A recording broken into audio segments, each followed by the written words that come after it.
Ils sont 14 pour l'instant et ils ont créé l'association du quartier Saint-Antoine à Clisson. Cette association de professionnels a vu le jour en février 2012. Son but, dynamiser et promouvoir le quartier. Alors l'association du quartier Saint-Antoine est composée essentiellement des commerçants du quartier Saint-Antoine, représentés aujourd'hui par la présidente Chantal Janik qui tient la boutique de la Vallée, Lydie Roger, vice-présidente qui tient le Café des Cordeliers, et moi je suis secrétaire de l'association, Laurence Bory, et je tiens la boutique de vêtements pour hommes Bellamy. Et donc il manque simplement Laurent de l'Auberge du Château qui est trésorier de l'association. Le but c'est d'animer et de promouvoir le quartier Saint-Antoine. Et aussi, c'est ce que je disais tout à l'heure, d'exister aussi en tant que quartier, parce qu'au départ, le quartier Saint-Antoine était intégré dans le quartier de la Trinité.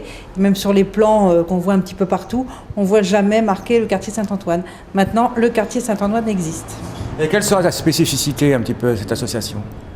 D'organiser des choses, d'organiser des manifestations un petit peu atypiques pour venir compléter ce qui se fait déjà. Donc ça va venir en complément des autres animations. Ce sera un plus pour Clisson.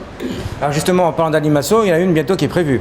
Oui, alors le marché des créateurs, le 22 avril. Donc c'est un dimanche, le 22 avril de 10h à 19h. Il y aura une trentaine de créateurs qui investiront le quartier Saint-Antoine, donc rue Saint-Antoine, rue de la Vallée. Et c'est une trentaine de créateurs qui ont été sélectionnés par l'association pour leur savoir-faire, bien sûr, mais aussi leur originalité, leur goût artistique, et pour apporter aussi une diversité. Il n'y aura pas, par exemple, que des bijoux, que des vêtements. Il y aura plein de belles surprises. Des gens de la région ?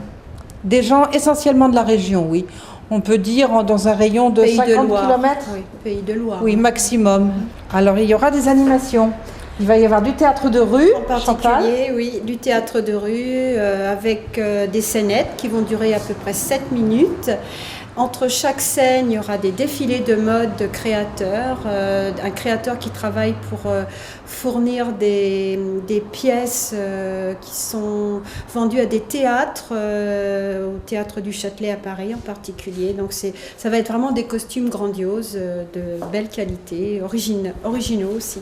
Alors les scénettes, elles sont tirées du spectacle Un homme sinon rien. Oui, Un homme sinon rien. Et c'est l'atelier création spectacle de Pornic avec les comédiens de Karen Merveilleux.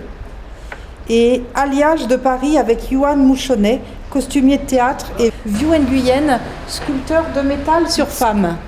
Et après le théâtre de rue, il y aura de la musique le 22 avril, musique traditionnelle, donc 10 accordéons diatoniques qui joueront de la musique traditionnelle d'origine bretonne, irlandaise, finlandaise. Un peu c'est l'association celtique, l'association Soufflerie. Et donc là, l'association du quartier Saint-Antoine, comme disait Chantal tout à l'heure, indépendamment du marché des créateurs, la prochaine animation, ce sera un défilé de mode dans la rue, le samedi 8 septembre à 17h. Là, je crois que vous faites appel à des mannequins. Ah, oui. Des mannequins femmes et hommes qui viennent se présenter dans les boutiques, et puis on sélectionnera. Et donc là, le défilé de mode, ce sera toutes les boutiques du quartier qui vont présenter leur collection. Donc n'oubliez pas le marché des créateurs, marché composé uniquement de créateurs et non de vendeurs, le dimanche 22 avril de 10h à 19h. Ils seront une trentaine de créateurs représentant des thèmes très différents. En exemple, sculpture, bijoux, broderie, cosmétiques, objets déco et bien d'autres encore. Le théâtre et le défilé de mode vous seront proposés de 15h à 17h. Les animations musicales, quant à elles, se dérouleront de 17h à 18h.